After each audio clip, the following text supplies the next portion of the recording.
Chapitre 23. Le grand bal chez Satan. Minuit approchait, il fallut se dépêcher. Marguerite voyait dans un brouillard ce qui se passait autour d'elle.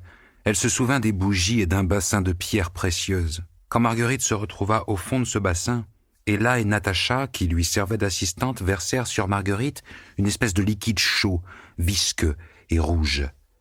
Marguerite sentit un goût salé sur ses lèvres et comprit qu'on la lavait avec du sang. La cape rouge sang fut remplacée par une autre, visqueuse, transparente et rosâtre, et le parfum de l'huile de rose lui donna le tournis. Ensuite, Marguerite fut jetée sur une couche de cristal, et on se mit à la frotter jusqu'à ce que sa peau devienne brillante, avec des espèces de grandes feuilles vertes. Là, le chat fit irruption et entreprit d'aider. Il s'accroupit devant Marguerite et se mit à lui frotter les pieds comme s'il brossait des chaussures dans la rue. Marguerite ne se rappelle plus qui lui fit des souliers de pétales de rose pâle et comment ces souliers s'ajustèrent d'eux-mêmes avec des boucles d'or. Une espèce de puissance souleva Marguerite pour la poser devant une glace, et une couronne en diamant, digne d'une reine, étincela dans ses cheveux. Korofiev apparut, on ne sait d'où, et suspendit sur la poitrine de Marguerite la lourde image dans un cadre ovale d'un barbet noir attaché à une lourde chaîne. Cette parure gênait terriblement la reine. La chaîne se mit aussitôt à lui scier le cou, l'image la poussait à se courber, mais quelque chose consola Marguerite du désagrément et de la gêne d'avoir apporté la chaîne au barbet noir. C'était la déférence avec laquelle Korofiev et Béhémoth se conduisaient devant elle. « Ce n'est rien, ce n'est rien, ce n'est rien !» marmonnait Korofiev à la porte de la pièce au bassin. « On n'y peut rien, il faut... Permettez-moi, ma reine, de vous donner un dernier conseil. Au nombre des invités, il y aura des gens de toutes sortes. Oh oui, de toutes sortes, mais pour qui que ce soit, reine Margot, pas de traitement de faveur. Même si quelqu'un vous déplaît, je ne doute pas que vous n'en laisserez rien paraître. Non, c'est impensable. » Il le remarquerait à l'instant même. Il faut l'aimer, il faut l'aimer, ma reine. L'hôtesse du bal en sera récompensée au centuple. Et ceci, n'oubliez personne. Ne serait-ce qu'un petit sourire si vous n'avez pas le temps d'échanger un mot, ne serait-ce qu'un tout petit hochement de tête, tout ce que vous voudrez, mais pas un seul manque d'attention. Ça les mettrait dans un état. Ici, Marguerite, accompagnée de Korofiev et de Béhémoth, sortit du bassin pour aller vers une nuit totale. Moi, chuchotait le chat, moi je vais donner le signal. Donne-le, répondit Korofiev dans le noir. Le bal, glapit le chat d'une voix stridente, et à l'instant Marguerite poussa un cri, et l'espace de quelques secondes ferma les yeux. Le bal lui tomba dessus d'un bloc par la lumière, et en même temps par le bruit et l'odeur. Au bras de Korofiev, Marguerite se vit dans une forêt tropicale. Des perroquets à gorge rouge et à queue verte s'accrochaient à des lianes, sautaient de l'une à l'autre, et criaient d'une voix assourdissante « Je suis ravi !» Mais la forêt prit bientôt fin, et à sa touffeur d'étuve succéda la fraîcheur d'une salle de bal ornée de colonnes d'une pierre étincelante et jaunâtre. Cette salle, comme la forêt, était totalement déserte et l'on ne voyait près des colonnes que des nègres nus coiffés de turbans argentés. D'émotion, leur visage prit une teinte brun sale quand ils virent arriver dans les airs Marguerite et sa suite, à laquelle s'était ajouté Azazello, surgi on ne sait d'où. Sur ce, Korofiev lâcha la main de Marguerite et chuchota « Cap sur les tulipes !»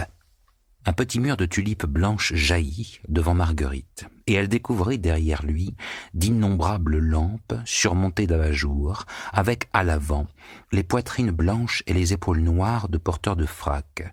C'est alors que Marguerite comprit d'où venaient les bruits du bal. Elle fut assaillie par un hourvari de trompettes, tandis que la vague de fond des violons la submergea comme l'avait fait le sang. Un orchestre de bien 150 personnes jouait une polonaise. L'homme en frac qui dominait l'orchestre, apercevant Marguerite, pâlit, arbora un sourire, et d'un seul geste du bras fit lever tout l'orchestre. Sans arrêter la musique un seul instant, l'orchestre, debout, inondait Marguerite de ses accords. L'homme au-dessus de l'orchestre s'en détourna, s'inclina très bas, les bras largement écartés, et Marguerite, en souriant, lui adressa un petit salut. « Ah non, ce n'est pas assez, chuchota Korofiev. Il n'endormira pas de la nuit. Criez-lui, je vous salue, roi de la valse. Marguerite lui cria ces mots et s'étonna que sa voix sonore comme un son de cloche couvrit tout l'orchestre. L'homme tressaillit de joie et porta sa main gauche à son cœur, tandis que la droite continuait de diriger l'orchestre à l'aide d'une baguette blanche. « Ce n'est pas assez, pas assez !» chuchotait Korofiev. « Regardez, à gauche, les premiers violons, et criez de façon à ce que chacun pense que vous l'avez reconnu individuellement. Il n'y a là que des célébrités mondiales. Celui-là, au premier pupitre, c'est vieux temps. Là, c'est très bien. Maintenant, on continue. »« Qui est le chef d'orchestre ?» demanda Marguerite en volant plus loin. « Johann Strauss !» cria le chat. « Et qu'on me pende à une liane dans une forêt tropicale si un orchestre pareil a jamais joué dans un autre bal. C'est moi qui l'ai invité. Et remarquez, personne n'a refusé ou ne s'est fait porter pâle. » Dans la salle suivante, il n'y avait pas de colonne. À la place, on voyait d'un côté se dresser des murs de roses rouges, roses ou blanches, comme le lait, et de l'autre, un mur de camélias doubles du Japon. Entre ces deux murs, des fontaines jaillissaient et pétillaient déjà, et le champagne se déversait à pleine bulle dans 3 bassins, dont le premier était d'un violet translucide, le deuxième de rubis et le troisième de cristal. Des nègres en turban pourpre s'agitaient alentour, remplissant des coupes plates à l'aide de louches d'argent. Dans le mur de rose s'ouvrait une brèche où l'on voyait sur une estrade un homme qui se démenait, vêtu d'un frac à queue de pie rouge. Un orchestre de jazz tonnait devant lui d'une façon insupportable. Dès que le chef d'orchestre aperçut Marguerite, il s'inclina devant elle si bas que ses mains touchèrent le sol, puis il se redressa et s'écria d'une voix stridente « Alléluia !» Il se donna une claque sur le genou droit, puis de la main droite 2 claques sur le genou gauche, arracha une cymbale au musicien le plus loin en coin et la cogna contre une colonne. Volant plus loin, Marguerite n'eut que le temps de voir le jazzman virtuose luttant contre la polonaise qui soufflait dans le dos de Marguerite, taper de sa cymbale sur la tête des autres jazzmen, et ces derniers, pris d'une terreur comique, rentraient la tête dans les épaules. Ils finirent par se retrouver sur le palier, où, à ce que comprit Marguerite, Korofiev l'avait accueilli dans le noir avec sa veilleuse. À présent, sur ce palier, une lumière aveuglante jaillissait de grappes de cristal. Marguerite fut installée à sa place, et découvrit, sous sa main gauche, une colonnette d'améthyste. « Vous pourrez y poser la main si ça devient trop pénible » chuchota Korofiev. Un nègre glissa un coussin orné d'un barbet brodé au fil d'or sous les pieds de Marguerite et obéissant à des mains qu'elle ne voyait pas, elle y posa son pied droit en pliant le genou. Marguerite essaya de s'orienter. Korofiev et Azazello se tenaient de part et d'autre avec des poses solennelles. Près d'Azazello, 3 autres jeunes gens lui firent vaguement penser à Abaddona. Un vent froid lui soufflait dans le dos. Se retournant, Marguerite vit qu'un vin pétillant jaillissait hors du mur de marbre derrière elle pour s'écouler dans une vasque glacée.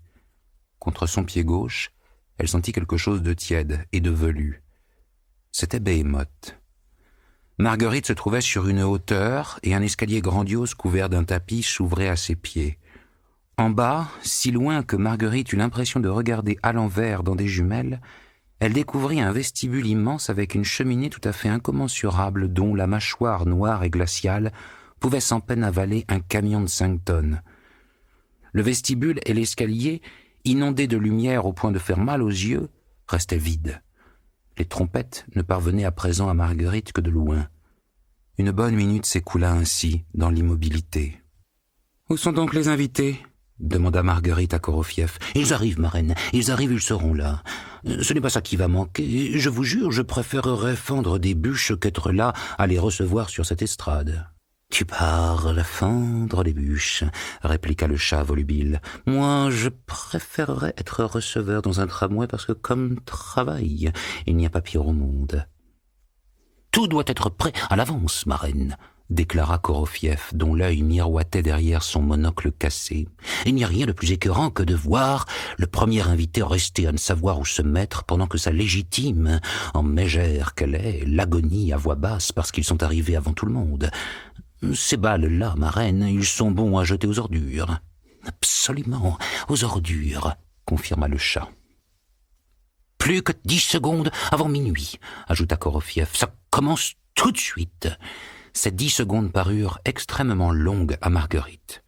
Visiblement, elles s'étaient déjà écoulées et il ne se passait toujours rien. Mais brusquement, un tonnerre retentit en bas dans la cheminée gigantesque et l'on en vit surgir une potence sur laquelle ballottait un cadavre à moitié décomposé. Ce cadavre se détacha de sa corde. Il tomba sur le sol, se cogna, et l'on vit se dresser un bel homme aux cheveux noirs, en frac et souliers vernis. Le foyer libéra un petit cercueil à moitié pourri. Le couvercle sauta, et il en tomba un deuxième cadavre. Le bel homme bondit galamment vers lui et lui tendit un bras plié. Le deuxième cadavre se transforma en une femme virevoltante et dénudée, souliers noirs et plumes noires dans les cheveux, et tous deux, l'homme et la femme, entreprirent, 4 à 4, de gravir l'escalier. « Les premiers !» s'exclama Korofief. « Monsieur Jacques et son épouse. Je vous présente, ma reine, un homme des plus intéressants, un faux monnayeur endurci, un traître à sa patrie, mais un alchimiste fort passable. Il s'est rendu célèbre, chuchota Korofief à l'oreille de Marguerite, en empoisonnant la maîtresse du roi. Ça n'est pas donné à tout le monde, quand même, hein. Regardez comme il est beau. » Marguerite, qui avait pâli, bouche bée, regardait en bas et voyait disparaître par une issue dérobée du vestibule et la potence et le cercueil. « Je suis absolument ravi !» hurla le chat directement à la figure de monsieur Jacques quand celui-ci eut fini de gravir l'escalier. C'est alors qu'on vit surgir de la cheminée un squelette manchot et sans tête. Ce squelette se cogna contre le sol et se changea en homme en frac.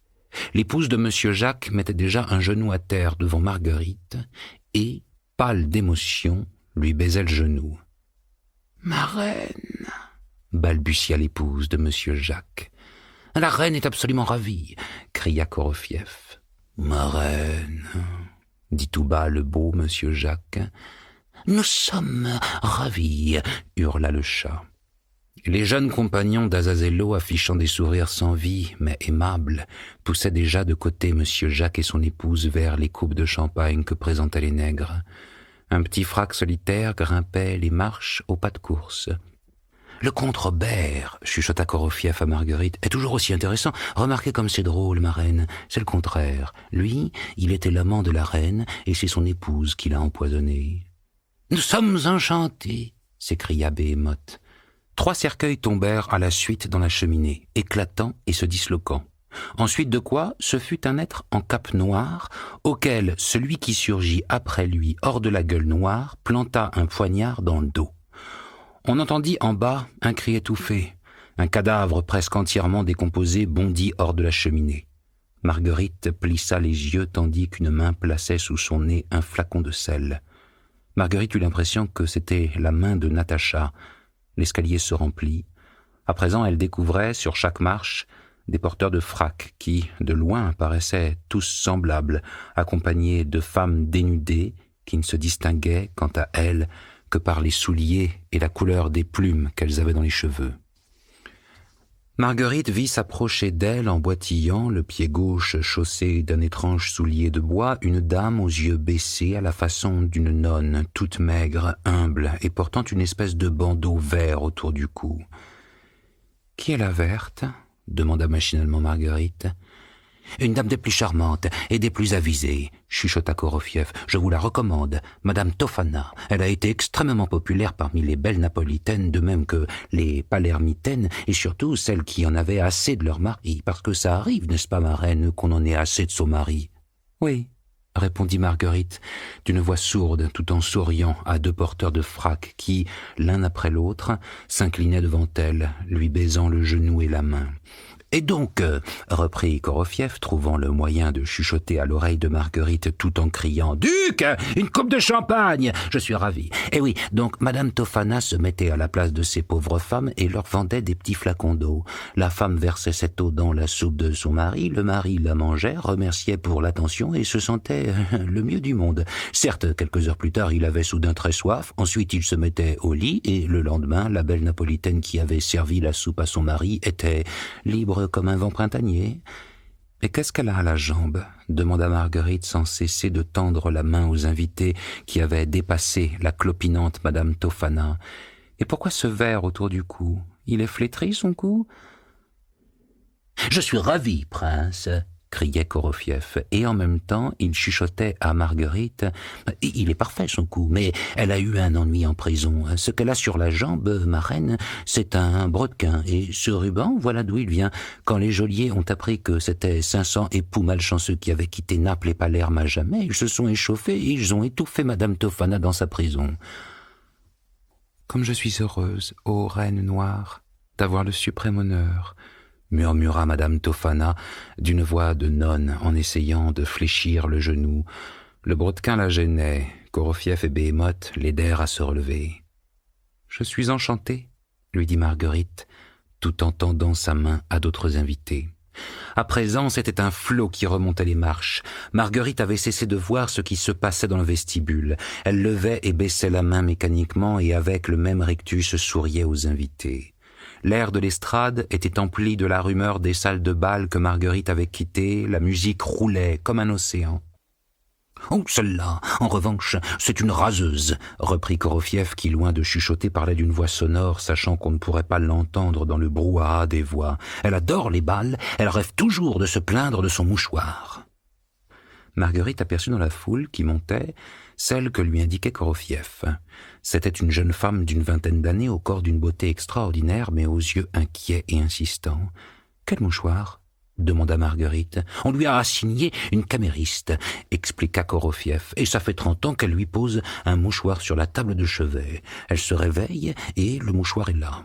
Elle l'a déjà brûlé dans la cheminée ou jeté dans la rivière, mais rien n'y fait. Quel mouchoir ?» chuchotait Marguerite, continuant de lever et de baisser la main. « Un mouchoir à petit liseré bleu. Le fait est que, quand elle travaillait dans un café, le patron l'a appelée à la cave, et 9 mois plus tard, elle a mis au monde un petit garçon. Elle l'a emporté dans la forêt, elle lui a enfoncé le mouchoir dans la bouche, et puis elle a enterré le petit garçon dans la forêt. À son procès, elle a dit qu'elle n'avait pas de quoi nourrir l'enfant. »« Mais où est donc le patron du café ?» demanda Marguerite. « Ma reine, » fit soudain à ses pieds le chat d'une voix grinçante, « permettez-moi de vous demander quel rapport avec le patron du café? Ce n'est pas lui qui a étouffé l'enfant dans la forêt. » Marguerite, sans cesser de sourire et de faire aller et venir sa main droite, planta les ongles acérés de sa main gauche dans l'oreille du chat et lui chuchota « Crapule, si tu te permets encore une fois de te mêler à la conversation. » Béhémoth poussa un glapissement qui jurait avec le bal et dit dans un râle « Ma reine, l'oreille, elle va enfler. Pourquoi gâcher le bal à cause d'une oreille enflée? Je parlais juridiquement, d'un point de vue juridique. Je me tais. Comptez que je ne suis pas un chat, je suis une carpe. Mais lâchez mon oreille. » Marguerite lui lâcha l'oreille et les yeux sombres et insistants surgirent devant elle. « Je suis heureuse, ô reine, ma maîtresse, d'être invitée au grand bal de minuit. Et moi, lui répondit Marguerite, je suis enchantée de vous voir, oui, enchantée. Vous aimez le champagne ? » « Mais que faites-vous, ma reine ?» s'écria Korofiev d'une voix désespérée mais étouffée à l'oreille de Marguerite. « Ça va ralentir, faire un embouteillage. »« Oui, j'aime, » dit la voix d'une femme suppliante, et soudain elle se mit à répéter mécaniquement « Frida, Frida, Frida, je m'appelle Frida, ô reine. »« Eh bien, saoulez-vous ce soir et ne pensez plus à rien, » dit Marguerite. Frida tendit les 2 mains vers Marguerite, mais Korofiev et Béhémoth la prirent très adroitement sous les aisselles, et elle fut emportée dans la foule. À présent, c'était une muraille de gens qui montaient, comme pour prendre d'assaut la terrasse où siégeait Marguerite. Des femmes nues se mêlaient à des hommes en frac. Marguerite était assaillie par leur corps basané, ou blanc, ou couleur café, ou totalement noir.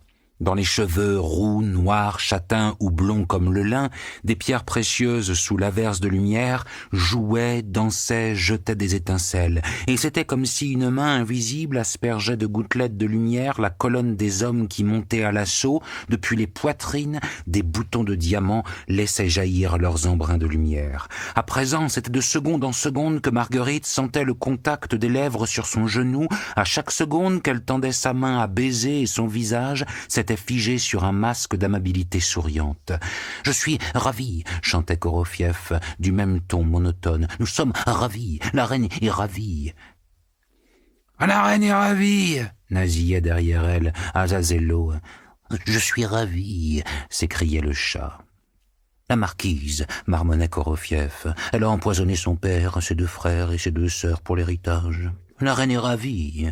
Madame Minkina, oh, comme elle est belle, un peu nerveuse. Pourquoi être allée brûler le visage de sa bonne au fer à friser? Après ça, tu te fais assassiner. La reine est ravie. Ma reine, une seconde attention.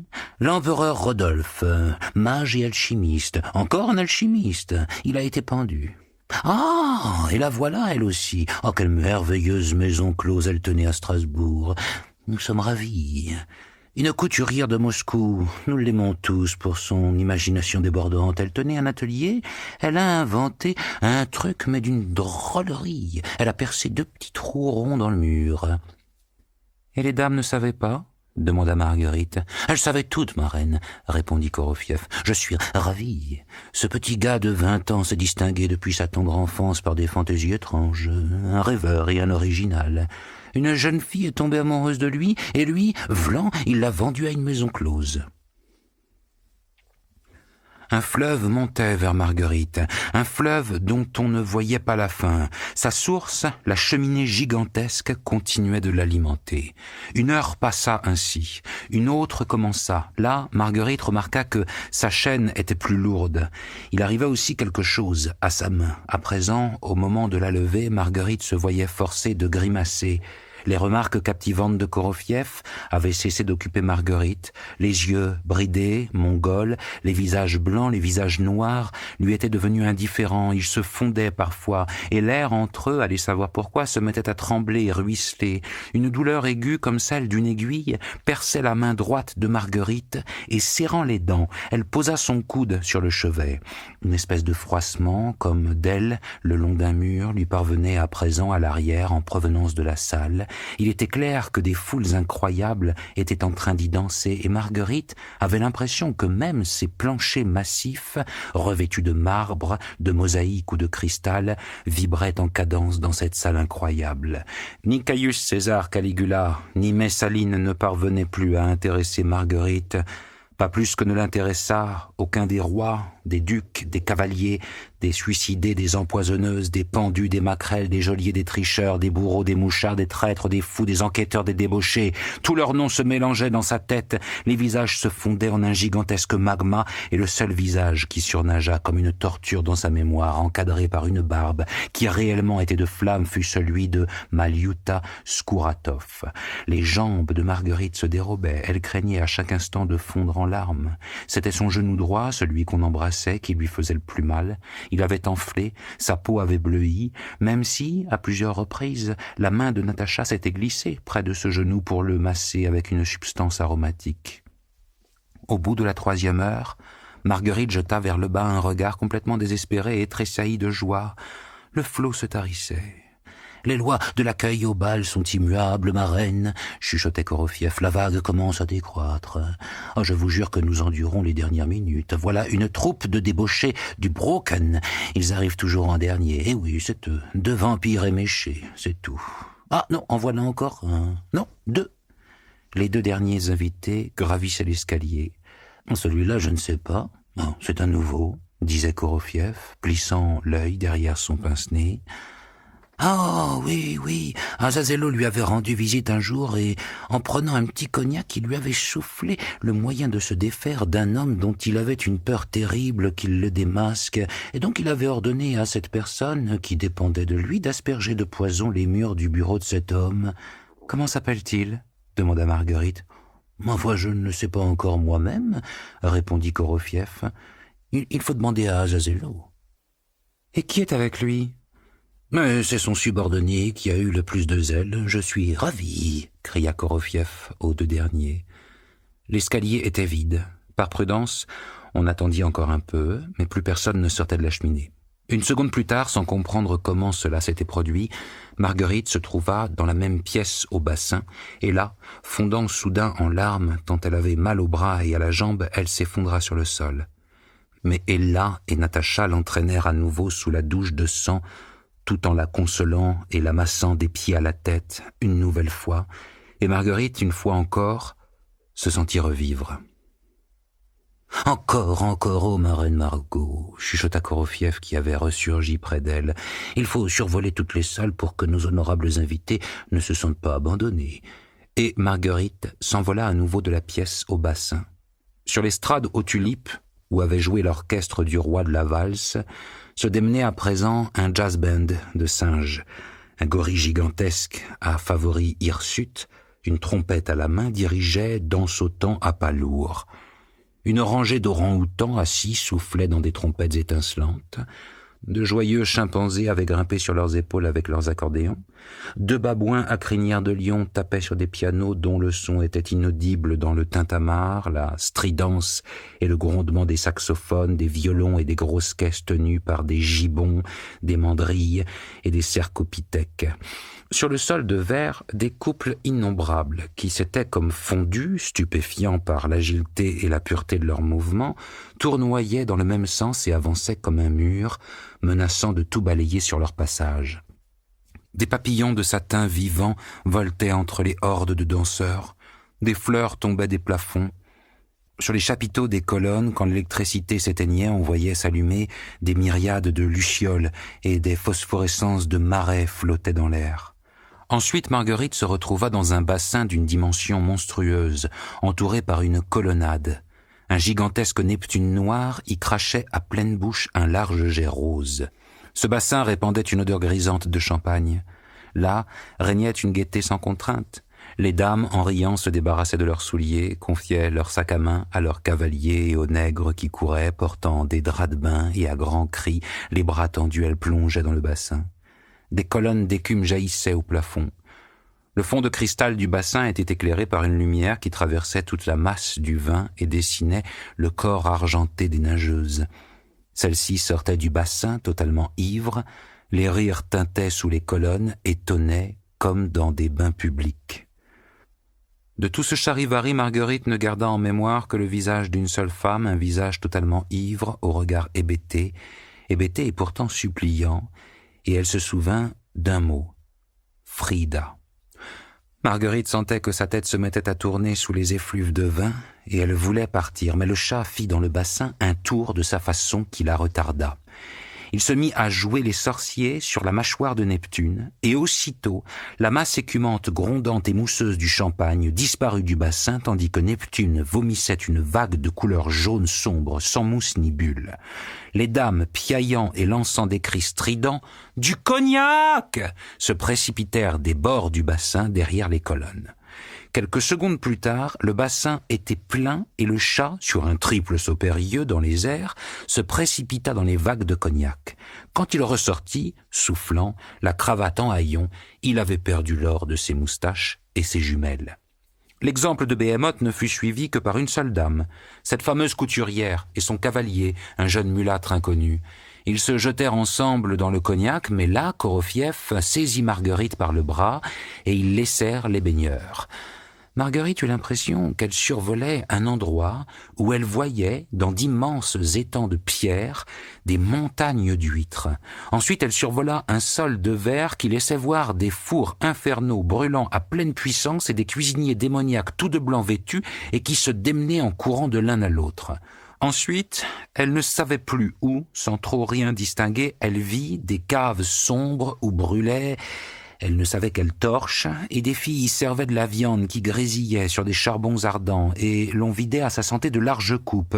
Ensuite, elle vit des ours blancs qui jouaient de l'accordéon et dansaient le kazatchok sur une estrade, une salamandre prestidigitatrice que les flammes de la cheminée ne consumaient pas, et pour la deuxième fois, les forces commencèrent à lui manquer.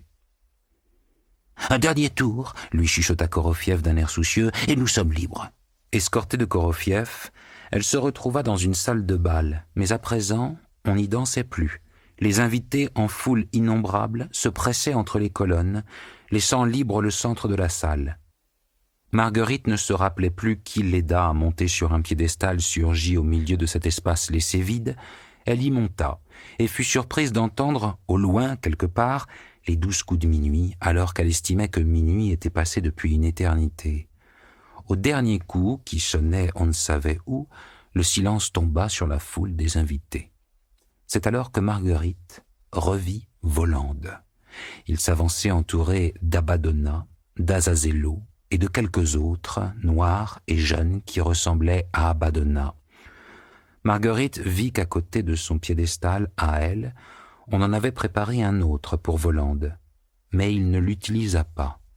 Ce qui stupéfia Marguerite, c'est que Volande se présenta pour cette ultime et grandiose apparition exactement tel qu'il était dans la chambre à coucher. C'était la même chemise sale et rapiécée qui lui pendouillait sur les épaules, ses pieds étaient chaussés de vieux chaussons rapetassés. Volande portait une épée, mais cette épée nue, il s'en servait comme d'une canne en s'appuyant dessus. En boitillant, Volande s'arrêta à côté de son piédestal, et aussitôt, Azazello se dressa devant lui présentant un plat. Et dans ce plat, Marguerite vit une tête humaine coupée, les dents de devant arrachées. Le silence le plus total s'instaura, et il ne fut rompu qu'une seule fois par une sonnette, absurde en ces circonstances, qui ne résonna que de très loin, comme celle que l'on peut entendre dans une entrée d'immeuble. « Mikhail Alexandrovitch » fit Volande, s'adressant d'une voix contenue à la tête, et là, les paupières du défunt se soulevèrent, et Marguerite, tressaillant, vit sur le visage mort des yeux bien en vie, pleins de pensées et de souffrance. « Tout est advenu, n'est-ce pas ?» continua Volande, en plongeant son regard dans les yeux de cette tête. « Votre tête a été coupée par une femme, la réunion n'a pas eu lieu, et j'habite dans votre appartement. Cela, c'est un fait. Et le fait est la chose la plus têtue du monde.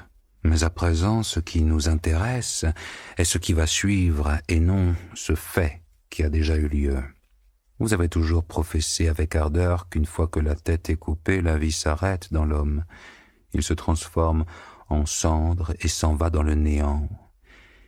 Il m'est agréable de vous faire savoir en présence de mes invités, même s'ils sont là pour prouver une théorie toute différente, que votre théorie est à la fois solide et pleine d'esprit. Remarquez, toutes les théories se valent. Il en existe une selon laquelle chacun en aura selon sa foi. Qu'il en soit donc ainsi. Vous partez dans le néant et moi j'aurai le plaisir, dans la coupe que vous êtes en train de devenir, de boire à l'existence. Volande leva son épée. Là, tous les tissus de la tête noircirent et se rétractèrent, puis tombèrent en morceaux. Les yeux disparurent, et bientôt, Marguerite vit dans le plat un crâne jaunâtre, aux yeux d'émeraude et aux dents de perles, monté sur un pied en or. Le couvercle du crâne s'ouvrait par une charnière. « À la seconde, messire, dit Korofiev, croisant un regard interrogateur de Volande, il se présentera devant vous. J'entends dans ce silence de mort grincer ses souliers vernis et teinter la coupe qu'il a posée sur la table après avoir bu sa dernière coupe de champagne. Mais le voilà !» Se dirigeant vers Volande, un invité solitaire faisait son entrée dans la salle. Extérieurement, rien ne le différenciait de la foule des autres invités masculins, à part une chose. L'invité chancelait littéralement d'inquiétude, ce qui se voyait même de loin. Des taches brûlaient sur ses joues, ses yeux effrayés roulaient en tous sens. L'invité était abasourdi, et cela se comprenait parfaitement, tout avait de quoi l'étonner, et surtout bien sûr l'apparence de Volande. Pourtant, cet invité fut accueilli avec une bienveillance totale. « Ah, mon très cher baron Maigel, dit avec un sourire aimable Volande à son invité dont les yeux étaient prêts à sortir du fond de leurs orbites. Je suis heureux de vous présenter, continua Volande en s'adressant aux autres invités, le très honorable baron Maigel, employé à la commission des spectacles en qualité de guide chargé de faire connaître aux étrangers les lieux remarquables de la capitale. » Marguerite resta clouée sur place, parce que, soudain, elle avait reconnu ce Maigel. Elle l'avait croisé plusieurs fois dans les théâtres ou les restaurants de Moscou. « Pardon ?» pensa Marguerite. « Mais donc, lui aussi, il est mort ?»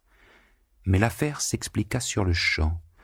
Ce cher baron, poursuivit Volande avec un sourire radieux, a été si charmant quand il a appris ma visite à Moscou qu'il m'a aussitôt téléphoné pour m'offrir ses services qualifiés, c'est-à-dire me faire connaître les lieux remarquables de la ville. Il va de soi que j'ai été heureux de l'inviter chez moi. Pendant ce temps, Marguerite voyait Azazello remettre à Korofiev le plat avec le crâne. « Oui, à propos, baron, » poursuivit Volande, prenant soudain un ton confidentiel. « Des bruits me sont parvenus concernant votre extrême curiosité, Il paraît que, liée à une non moindre volubilité, elle a commencé à attirer l'attention générale. Bien plus, des mauvaises langues ont déjà lâché les mots de mouchard et d'espion. Qui plus est, d'aucuns laissent entendre que cela vous vaudra une triste fin d'ici 1 mois au plus. Et donc, afin de vous épargner cette attente épuisante, nous avons décidé de vous venir en aide, profitant de cette circonstance que c'est vous qui avez insisté pour que je vous invite, afin de regarder et d'écouter tout ce que vous voudriez. Le baron devint plus pâle qu'Abbadonna, lequel, de nature, était d'une pâleur extrême, et puis il arriva quelque chose d'étrange. Abbadonna se retrouva face au baron, et l'espace d'1 seconde, il ôta ses lunettes. Au même moment, un éclair jaillit des mains d'Azazello, quelque chose claqua, comme quand on tape dans ses mains, pas trop fort, et le baron se mit à tomber à la renverse. Un sang vermillon jaillit sur sa poitrine, inondant sa chemise amidonnée et son gilet. Korofiev plaça une coupe sous le jet bouillonnant et offrit la coupe pleine à Volande. Le temps qu'il le fasse, le corps sans vie du baron gisait déjà sur le sol. « Je bois à votre santé, mes amis, » dit Volande à voix basse, et levant sa coupe, il l'effleura des lèvres. Alors survint une métamorphose. La chemise rapiécée et les vieux chaussons disparurent. Volande apparut dans une espèce de chlamyde noire, ceint d'une épée d'acier. Il s'approcha aussitôt de Marguerite, lui présenta la coupe et ordonna « Bois ». Marguerite fut prise de vertige. Elle chancela, mais la coupe était déjà à ses lèvres, et des voix, lesquelles, elle ne le savait pas, lui chuchotaient dans ses 2 oreilles « Ne craignez rien, ma reine, ne craignez rien, ma reine.